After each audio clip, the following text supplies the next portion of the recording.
one, we have these special limited edition appearances for the Brave Arsenal. Yeah. So completing these quests, you're going to get a guaranteed, curated copy of these limited edition weapons. Excellent. Which I'm happy to show. They look rad. And you'll unlock attunement, which is something I can talk about in a second. Absolutely. Yeah. So Jesus. let's take a look at some of these. So here's a look, of course. Obviously, for the folks at home, they may remember this one. I get a hunch that chat obviously is getting a little excited, but I know it's so exciting. The mountaintop has returned. So this is a quick look at the mountaintop. Obviously, Chris, we're going to dive in more with the whole Brave Arsenal in a little bit, but this is, I believe she touched on the limited edition versions of these, the ornaments that exist on there. Can you tell us a little bit about what the limited edition variants of these are? I'm losing that my are available fucking marbles right now. Sure, yeah. So the Brave Arsenal weapons. Just want to watch this. Streamlabs has been freaking the fuck out. Whatnot here. There is a low chance that one will drop as a limited edition variant, which comes pre-equipped with a super shiny ornament that's locked to that weapon. Yeah. So the Edge Transit here is the limited edition variant. These are kind of exotic. We're hunting levels of shiny fancy. weapons? Can't apply shaders to the ornaments. You have to remove That's the ornament sick. first. Got it. The ornaments will only be available up until the final shape launches. Yeah. The limited edition variants. Makes sense. So the base versions will continue to be available. All right.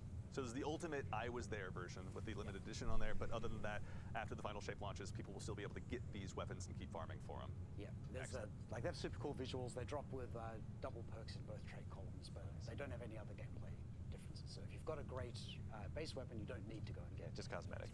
Cosmetic. Fair enough. Makes sense.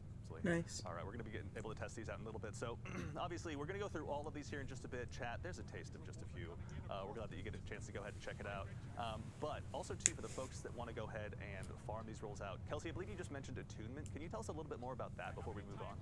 Yes, I'd love to. So one cool thing that you can do when completing these weapon quests that are available at our site is attune to a weapon. So let's say that there's a weapon you really want to drop. You can bend luck in your favor and make it more likely for that weapon to appear. So, for example, I can do that now. Let's do Recluse. Yeah. So Chat seems to be pretty hyped on Recluse. Oh, they added another trophy room again. All of these shaxes everywhere, which we just had an absolute blast working with and coming up with. And once you've unlocked attunement, you can just freely do this at any time. You can change your attunement at any time. You can choose which weapon has a higher chance of dropping. So I'm going to do that now. Okay. There we go. Got our thumbs up. We're good. Get the affirmation from Shax never hurts. Yeah, I can always use more affirmations from It never hurts, honestly. He shouts them very effectively, I might add. Yes. So yeah, at any point, you can just visit another one. I could even just go and, unattune and reattune to my heart's content. Just once you've unlocked it, you can do that at any time. Awesome. So yeah, pick your favorites if you want to chase, and you'll have a much higher chance of getting them. Excellent. All right. Obviously, the Hall of Champions. Oh, has so we can set what we want to try to get here, but we see what you're saying in chat. I feel the electricity in the air. I should also note one more thing. You should all go out and farm with impunity to go ahead and get the rolls you want ultimately, because with the arrival of the final shape, we'll indeed be adding 100 more vault slots. So go out there, grab the more rolls, vault. 27 edge transits, hold on to them so you get a chance to Google which one has the god roll. All up to you, but we just wanted to let you know that with the arrival of the final shape, you'll be getting 100 more vault slots. So go ahead and dive on in and grab whatever you want to go ahead and chase. Excellent. All right. Well, I think that's a solid tour of the Hall of Champions. I think maybe at this point we go ahead and start diving on in with the Brave Arsenal. Tom, what are you thinking? Yeah, I'll hop in. Let's go clean out some lost sectors. There we go. Excellent. Yeah. We got some demos to run as well. All right, everyone. So this is as a quick look at the Hall of Champions as well. Now we're going to go ahead and dive on in and look at the Brave Arsenal. Now, Chris, obviously you were intrinsically involved with kind of setting this whole thing up, with building the Brave Arsenal, deciding what was out there. Yeah. Can you tell us a little bit about how you guys landed on this iconic set of Destiny weapons for Into the Light? Yeah, we all have our own favorite weapons internally, and wanted to make sure that we delivered on a ton of nostalgia for the whole Destiny 2 weapon set. Yeah. If you look on Reddit or Twitter, there are hundreds of weapons that these could be. Yeah. Had to narrow it down to 12 It's like we couldn't reasonably fit any more into the activity. Yeah. We couldn't necessarily afford to make many more than that. Here we go. So it's, yeah, a whole set of weapons from across Destiny's history. A few recent ones. Most of them are from earlier in D2 history. So for those who have been terrorized by Blast Furnace and the Crucible, it's back now. Yeah. Obviously. Yeah, honestly, Tom, let's go ahead and just kind of walk through these. Let's go ahead and take us at a hung jury I see next as well. Sure, I can just, do you want me to, I'll just mouse over them here. Blast Furnace, Hung Jury. Jury returns as well. Session. We just had the Anyone hung has a jury chance to dive into the too. Deepstone Crypt, they can get their hands on a raid weapon as well. Yeah, I should just touch on Succession. And there's Yeah, please. 4 variants in there as well. But these are fairly recent weapons, but they are, by default, you have to own the release that those raids came out in. So you have to own Beyond Light if you want to get Succession, you have to own Witch Queen if you want to get Forbearance. Yeah. The Onslaught versions of these weapons, or the Brave Arsenal versions, are available to all players. So you get a taste of what, like, the raw power of a raid weapon. Yeah. Which honestly, once you get Succession in your hands, suddenly everything feels so alive. Like it's like a ton of bricks. Let's see. We also have, there we go, Midnight Coup. For anyone who watched last week, thank you, Noah, as well, for going ahead and showing this off. Midnight Coup obviously makes an incredibly triumphant return. Actually, can you adjust it just so it shows the waves in the shader, Tom? There we go. There we go. That never gets old, honestly. Harkens back to one of my favorite times in the Black Armory. Excellent. All right, so we have a full list here. So we've gone over all of them in the primary slot. Let's go ahead and move on down to the green ammo selection as well. Obviously, Recluse chat, you've all noticed that. We're just as happy that it's back as you are. Let's go ahead and take a look at what else we got in store there. Luna's Howl, of course. Actually, in particular with Luna's Howl, I know we were talking about this a little bit earlier, but you know, these weapons are not necessarily their previous estate, just kind of held in stasis, but you guys have brought them forward with new perks. You've kind of done some redesigns as well. With Luna Howls in particular, you were mentioning that the Magnificent Howl perk has undergone a rework as well. Yeah, in its original shipping form, that was way too strong, because it would let you 2-tap a Guardian in PvP incredibly fast with the perk up. Yeah. 180 RPM. So we've brought Luna's Howl forward as a 140 RPM hand cannon, but it retains the precision frame, so it's super easy to control the recoil. Yeah. We've also redesigned the Magnificent Howl perk, so that now lets you build up stacks of super bullets, a little bit reminiscent of Hawkmoon, with precision final blows, and then you can unleash those on Guardians to do massive damage. You can get a 2-tap, but it requires a little bit more effort. Yeah. And obviously very strong in PvE as well. Yeah, gotta bide your time and actually land those headshots. Yeah. I'm saying that mostly to myself in the mirror as I get upset for losing another round of trials, but. So we had 2 hand cannons in this release, Midnight Coup and Luna's Howl. That's right, yeah. We assigned those to 2 different designers. Yeah. And there's a competition going on to see which one is more popular or is more effective. Oh, really?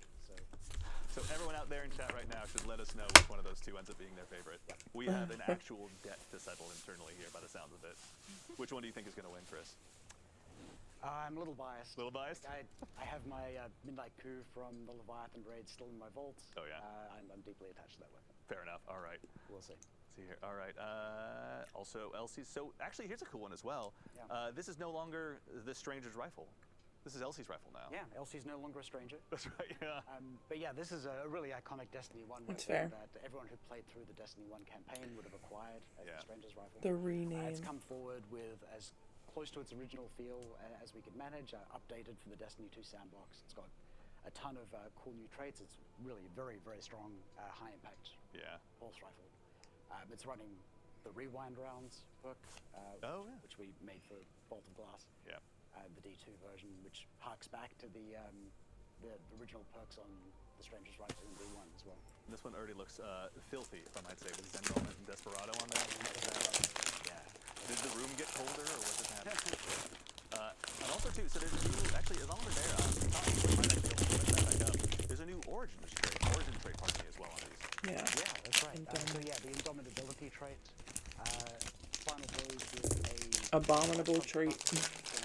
I can't imagine how many people are going to be able to actually say Indomitability. So you get that sort We're just going to call it abominable. They're reasonably strong perks. Yeah, designed to keep you in the fight either way. Yep. Excellent. All right, Tom, let's go ahead and keep checking out. What else do we have in store here? Forbearance as well. So this is, you were talking about, obviously, getting that taste of raid weapons. Yeah. How did you guys go ahead and bring Forbearance forward also, too, into the light? Like, what, did you add new perks into the pool, or what did you guys end up doing to kind of retain that classic feel? Yeah, so we wanted it to feel like the Witch Queen version, but with slightly updated perks. So the perk pools are fairly similar, but with a couple of spicy additions. So you'll notice Disruption Break left column on a waveframe grenade launcher, super strong. Yeah. It's not something that you get on the original version. It'd be disgusting. Yeah, but it's got all of the old classics. Yeah. It's got the new Indomitability Origin trait instead of the Soul Drinker trait. And that's the same is true of any other weapons which had already shipped with Origin traits. Yeah. Oh, it looks so good with that ornament on there. And of course, I think that was that a limited edition ornament on the Recluse as well that you have over there? Yep, there's a base and look at the. Oh, let's take a look.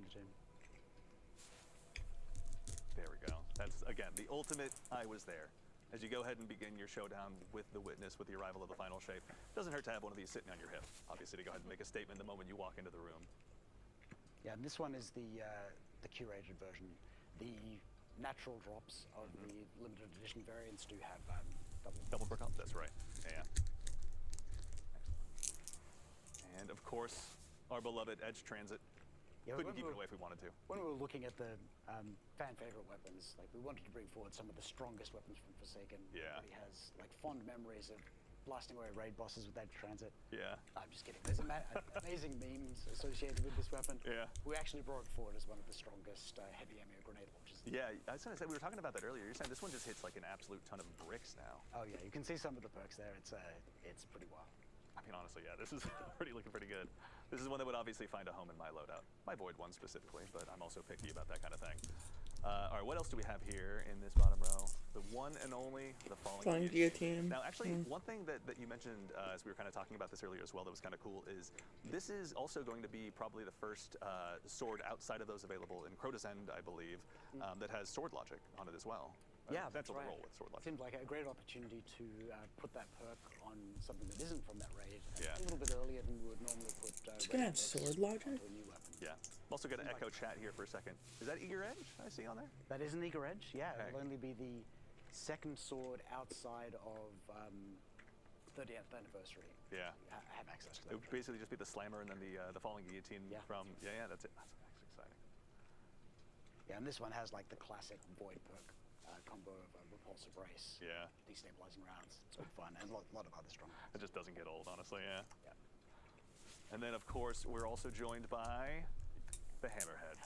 Hammerhead, honestly. It's, as long as you're dipping your toe into the world of the Black Armory, this is obviously one that has to come forward. Everyone's favorite legendary machine gun. Yeah, seriously. You can't go past it. It just, from the sound to the rate of fire, everything about it just is one that lives on in my memories and my dream journals, honestly, at this point. Yeah. This is looking fantastic. All right, so we have a whole cast of characters. Now, Tom, you've got some loadouts set up. You've got some lost sectors that you're going to go ahead and start diving in on. I vote you go in there and start tearing it up. So we're already there. Okay, that's fantastic. The I heard the ship Mountaintop launch. Recluse combo here. He's already in there. There's some new stuff with Mountaintop too, where you can rocket jump. That's right. So I'm so glad we got to that point this early because one of the things that was really cool about sort of seeing this development process behind the scenes was, obviously one of the core tenets was to make sure that you're retaining that classic feel of these weapons and kind of what made them so great to begin with. But you've kind of done some redesigns and expanded even just on the loot pool, or pardon me, on the perk pool rather, era of Destiny. Yeah, I mean, we held off on bringing Mountaintop. That's amazing. Modern Destiny. Even watching the dev play, Too strong. I go the wrong fucking direction. Yeah. In PvP, it was like a pretty unpleasant meta when Mountaintop was part of everyone's loadout, so we definitely didn't want it to be able to one-hit kill, even with a direct hit in PvP anymore. Fair. So we've reduced that a little bit. But we also saw how excited people were for the Danger Zone rocket launcher perk, launching you into the air. So we've made that part of the base behavior of the new micro missile frame grenade launcher intrinsic. So you do super low self-damage and give yourself massive physics impulse. Yeah. The Team Fortress 2 soldier mains are just suddenly dusting off their rocket launchers in real time right now, obviously. So obviously too is, going ahead and adding just not only to the perk pool, but kind of the intrinsic feel of these weapons. Were there any others in particular when you guys were working on them where you're like, yes, this is how this change needs to go? Like obviously Magnificent Howl got to change, but is there anything else in that pool that feels like it was really kind of a cool leap forward for these weapons? I think Blast Furnace is a good example because the Black Armory version rolled with scopes, which like everyone would just pick the best scope. Like internally, we felt like the Rasmussen ISA scope was like by far the best. Really, really clean. Yeah. And with the changes to damage fall off on weapons, zoom doesn't matter that much anymore anyway. Yeah. So it comes pre-equipped with that scope geometry, but it can roll barrels instead. So you get all the benefits of stats. Oh, awesome. Stats are already pretty juiced. Yeah. But you have that classic scope geo. Actually, also too, to channel chat one more time, as a quick heads up as well, these weapons, while they won't be craftable, they are going to be enhanceable, is that correct? Correct, yeah. So these weapons will retroactively be enhanceable when the final shape comes out. So any drops that you get during this initial period, you'll be able to enhance them. Cool. Excellent. Okay, so you want to make sure to really hold on to those god rolls that like.gg went ahead and told you about. Yeah.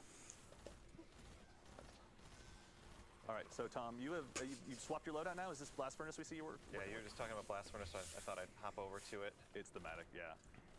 Nice and smooth, like it always was. Cheers. Kelsey, actually too, on your side, you know, obviously having this new tapestry of rewards to work with has been pretty exciting. As you kind of went ahead and sort of hatched your plans of how players would go about getting these, kind of what role did these weapons play, I guess, in the overall reward structure? Yeah, of course. So we wanted the rewards of this release to be all about the weapons. Yeah. Everything is super stable. So everything I've seen so far, for the most part, is just really stable. Yeah. Weapons. There's a lot of chests in there, and every single chest has a weapon in it, and all of those chests can react to attunement. So if you attune to a weapon, anytime you see a chest, it's going to happen. So Excellent. every set, not every wave, that'd be crazy. Every set, there's a chest with a weapon in it. If you do it at higher difficulty, there are 2 chests. They both have weapons in them. And if you keep the ADU alive throughout the entirety of Onslaught, there's another bonus chest available. So you can get a lot if you just get keep yourself 3 kicking chests and out of get it. all the way through there, keep the ADU up. There's a lot of guns to be had. So those folks who are going to dive into the Legend 50-wave version of Onslaught are going to be well rewarded for those efforts. I'm asking partially for myself, obviously, as well, and my fire team at home who might be listening. Weapons team is really excited about attunement because it gives players some control over the drops that they get, but it retains the excitement of those drops. Like you will get your Blast Furnace dropping from the chest. You don't have to go and focus it or anything like that. Yeah. We love that. Actually, also too is, you know, you guys are also players of the game. Chris, were there any roles or weapons in particular where it was just your personal favorite that you had a lot of fun with in a playtest, or? Probably of these weapons, my favorite is Blast Furnace. Yeah. With that classic scope and the role that I've got on mine, the role that I'm going to try and get in retail, is Headseeker Kill Clip, which is like just really nasty in PvP. Yeah. I'm definitely going to. I'll put another few hundred hours in the crucible. I'll be right there with you, honestly. The moment I can put Dead Man's Tail down again, then that will be the one that'll pick up immediately after. Kelsey, also too, is, you know, I know we were talking a little bit earlier. You've been deep into the Onslaught playtests as well. So that means in addition to the Brave Arsenal, you've got everything else at your beck and call. What are some cool builds you've been working on, honestly, to go ahead and really emphasize these new weapons? Yeah, I've been really enjoying Solar Warlock. I found is really fun in Onslaught because you can find a lane and just completely nuke it. If you get your like unlimited grenades going, you can just completely destroy it. So I've been really partial to Luna's Howl. Fair. I tend to get a little feral, a little too excited. Sometimes having like kill clip on it or something can give me that extra staying power I need to keep that ADU up. It's part of, you got to be in the fight as much as you possibly can, and I say that partially as a Void Hunter who crutches on invisibility and runs away right away, so I understand and respect the hustle that I don't end up having. Also too, we got a question from chat from Lil Camino, I think is how you pronounce the name. My mistake if you get it correct. But just to reiterate, will these weapons be attainable after the final shape arrives? Yes, the base weapons will be, but the limited edition variants with those sweet ornaments will not. Excellent. All right. So again, make sure you go ahead and dive on in once Into the Light is here, and make sure you get that I was there card, more or less. At least again, speaking for myself. So also too is, I heard you guys mention briefly curated roles as well, because kind of like a part of the quests process, was it, with Shaxx, or our side rather? With our side, yes. Thank you, that's right. So is this ones that you guys have set up where it's like, this is the go-to role, this is from our opinion, like one of our favorites, or what was the process of kind of building those curated roles? Yeah, we try to deliver something which is like an extremely good role, not necessarily the single perfect role, because we want you to have a reason to go in and get excited for those drops. Yeah. But like we would say, they're a 70-80% god roll. Yeah. Kind of thing. Yeah. On the way, certainly. Yeah. And also, too, is remember, everyone, we're getting 100 more vault slots once the final shape comes out, so go ahead and just farm away. Now's the time. Yep. Sorry, Kelsey, were you going to say something more? Yeah, we also just wanted to make sure people weren't completely at the mercy of RNG when it comes to getting these limited edition variants. So if you log in, you do those quests at our site, you can get one guaranteed copy of a limited edition of each weapon with that curated gold. Yeah. See, we're getting, again, I think, obviously, Tom is here in the heat of battle, so to speak, but the origin trait, we just got another question about, actually. So for the folks at home, it's Indomitability, or? Yes. Thank you, all right. And that one, can you, again, walk through that origin trait for us one more time? Yeah, so on Final Blows, it grants you grenade energy if you're running a light subclass. Oh, here we go, we got it on screen. Yeah, there we go. So yeah, which would be Arc Void or Solo. Which is interesting that they're splitting it up. Indomitability is splitting up. Okay, so I can go in there as a stasis man and just throw all the shurikens I possibly have. Yeah. The subclasses more technical again. thing for that. I'm sorry, I got it wrong. Okay. So it makes me wonder if that's going to be a raid mechanic where you're going to have to have some people running darkness subclasses and some people running light subclasses. I think that's going to be an interesting Can you tell us a little bit about requirement to I have, can't imagine it was but I anywhere think it's a near possibility, especially with them Really small splitting map up in a when we perk come like back that. to that set of weapons. And if Yeah. we'd gone by lists on the internet or even internally, Yeah. could easily have ended up being half hand cannons. We had to restricted ourselves to 2. Fair. There were a lot that could easily have made the cut, but we Yeah. just couldn't fit them in. That's fair. I mean, honestly, though, Is that a different skimmer? And Lunas Howl, like a very, very solid cast to go ahead and come out of the gate here with. Oh yeah. Yeah. Yeah, they're really strong. And They, yeah, we definitely wanted to get that spread of experience across the That is a first different seasons skimmer. too as well. Yeah, honestly, and also too. Is That looks you know, like the Warlock going all the way armor. back to The black armor, wings. you know, Wings that's, of I think, Sacred Dawn. A set of weapons that so many of us think back to so fondly. You know, again, I think one of the goals here was to go ahead and retain that original feel. You know, you guys went ahead and added in a bunch of new perks. Can you tell us what that process was like in terms of making sure those perks matched up with that feel of the weapon? Yeah, and in cases where we have multiple weapons in the same archetype shipping, so we've got 2 pulse rifles, 2 hand cannons, we assigned those to different designers and like made sure that the roles that they occupy in the sandbox were sufficiently different. We also would look at the most popular roles that the weapons had originally and make sure that those still appear by the weapons. It meant having to redesign some perks, which would be too strong in today's sandbox. Yeah. That kind of thing. But yeah, and then introducing, like when you go and you look at a blast furnace in your vault or something, like, man, I wish I could roll X perk that came out after that, right? Like, Yeah. And made sure we put a few of those in there as well. Yeah, and there's also, I'm not sure if we've seen it on screen yet, but there's a new perk that'll be joining this pool as well, won't there? Yeah, there is. There's in this build, it's called Last Stand. The shipping name is different. Yeah. But yeah, that's a pretty sweet perk. If we could bring up the description of that when Tom is out of danger. Which weapon is that? There was one. It was on Blast Furnace, I think. Yeah.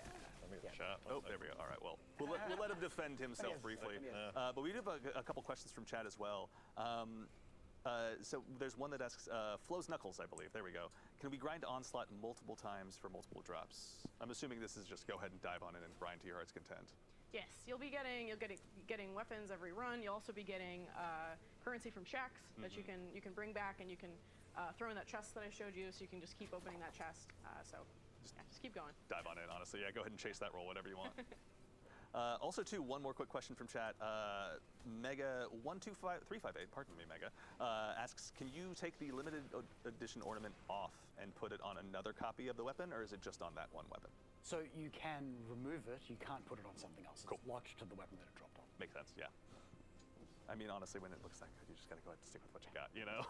Yeah, if players have a favorite shader that they want to put on a weapon, they can remove it and put the shader on. Yeah, that's true. Can't shade the ornament. You can go ahead and photo finish it up to your heart's content, obviously, that opportunity. Or super black, obviously, when the time arrives. All right. So, Tom, what are you running right now? I've just been hopping around with all the weapons here. Now I've got Blast Furnace and LC's rifle on. I know double primary isn't always meta, but We're going to make it meta for the sake of this. they're both pretty solid weapons. For purposes of illustration. Now, here's that new perk that you both were talking about, Last Stand. On Again, reminder, this Blast name will be Furnace. changing in the live version. Yep. Yeah, so weapon final blows grant bonus damage. Melee and grenade final blows grant a larger damage bonus that can stack. So once you get this perk really rolling, it's very strong. Yeah. Sustain it. Nice way to go ahead and clear out a bunch of red bars and then take down that yellow bar with ease if Yep. you go ahead and do everything correctly. Yeah, ties nicely into the origin trait as well, because the origin trait grants you energy for your abilities, and then you get bonus damage for getting ability final blows. Yeah, really creates creates that loop, honestly. You just become a self-fulfilling prophecy of death at that point, which as a Guardian is never a bad place to find yourself, frankly. Let's see here. Actually, also too is, I know we touched obviously on Chris's personal favorite being Blast Virtus. Kelsey, was there anything when you saw this land back on the list of the Brave Arsenal where you were like, finally, that one's back? I was real excited about Luna's Howl. I mean, that's just smart, honestly. That just makes sense. Tom, how about you? Is there anything in particular that obviously having taken such a big hand in helping design and sort of define all this stuff, what are your favorite weapons and roles that have come out of this? I'm pretty basic, pretty easy. I really am excited about Recluse and Mountaintop. Yeah. Like I just love that combo of being able to like get in close with an SMG and get the damage perk going and feeling really powerful, then being able to switch to the grenade launcher and fire off some like little mini rockets and be able to play around with getting a little more airborne is just like, it's just fun. I can already imagine some Strand Hunter doing that above me and then immediately diving on top of me. And I look forward to like, not accidentally blowing myself up, but it's a lot harder to do now. Like I remember with Mountaintop back in the day, I would just like shoot my feet on purpose and like it was usually like an instant death, and so you can really you get a lot more up close and personal with it. Yeah, let's see. Fit nicely into a lot of builds. Honestly, I can already see a Tommy's Matchbook build with that. Just floating up there in the sky as a Warlock, just murdering everyone. But that is to say, now there's an opportunity for more than just Warlocks to be the floating weapon platforms out there in the game. Yeah. I know, Kelsey, I'm sorry. we can share. Yes. We can share the abilities. Particularly with the redesign of Manticore, there's a fun strategy. I don't know how super effective it is, but like Mountaintop to launch yourself way up into the air. Yeah. Switch over to Manticore. Yeah. You can just hover around. Just seems like a fever dream I had one time, honestly. Also, too, for the folks at home that may not have seen the Manticore kind of redesign, can you tell us a little bit, too, about how the intrinsic perk on that works now? Yeah, so it's the base functionality of the way you use the weapon is fairly similar. We've tightened up its activation, so it will no longer activate if you're running downstairs and that kind of thing, which is pretty irritating. You can also just deactivate it by holding reload, and it will do that quick special reload animation. Oh, very nice. Before you have to wait for it to expire or like switch off the weapon. Yeah. And then the catalyst, instead of just giving you damage resistance, now gives you a void overshield, which of course also gives you damage resistance, but can tie into void builds in a pretty synergistic way. Very nice, honestly. Yeah, between that, Devour, the whole nine, obviously, there's going to be a lot of mobile weapon. Survivability as well. It also decreases enemy accuracy against you, similar to the always-on-time Sparrow. So you've got a ton more like damage resistance, you've got an overshield, and enemies are missing you all the time. So it's combined with being able to launch yourself up into the air easily with Mountaintop. It's good fun. That's also, too, actually, we got a question from chat that is, what's the difference between the new perk and Golden Tricorn? They sound pretty similar. They do have kind of similar functionality. The big one is that the Golden Tricorn bonus is large, but doesn't stack once you get it. So the uptime on the new perk, whose name I can't remember. Yep. It's not in this book, we changed it. Is that the uptime is higher. Excellent, okay. Makes sense.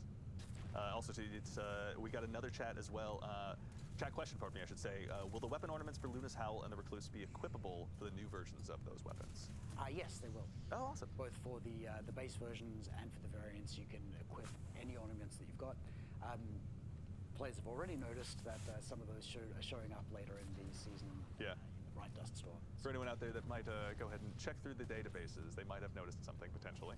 Yep. Yeah, we can't say yes or no, but maybe. Firm maybe, certainly. Excellent. All right, so we're doing a pretty good job here. Tom, I got to say, it seems like you're making some pretty good quick work of these lost sectors. Yeah, I mean, it's like he's played them before. Maybe once or twice, potentially. You never know. I did work on EDZ. It's been a while, though. So Tom, actually also too is, as you've kind of been helping sort of build a lot of what Into the Light is going to be, what was the role that these weapons played? Like why is Shaxx choosing now to go ahead and re-equip us with this particular set of antiquities? And part of the idea is that it's like this forbidden arsenal, right? The things that aren't, that we've kind of set aside, at least in the Crucible and other spaces, and And now in this kind of dire time with our backs against the wall, we need to, you know, kind of set aside those conventions and you know, really take every advantage we can in the fight against the Witness, and kind of like, you know, having players in this moment, you know, with Into the Light, you know, it's a great time to hop in and play if you haven't been playing, or if you want to catch up, and we're going to give you the weapons you need to be ready for the final shape. Like, as long as you show up every week, you do the work, you're going to get like an incredible arsenal. Yeah, particularly if you had been like looking at some of the meta heavy grenade launchers, you can just walk in and get Edge in transit and like be like competitive already. Yeah. And also too, I just got word from back at home that also Noah is apparently back at home after last week's stream in chat, cheering everyone on. So if everyone out there wants to give him a quick yeah, great in chat, now's the time.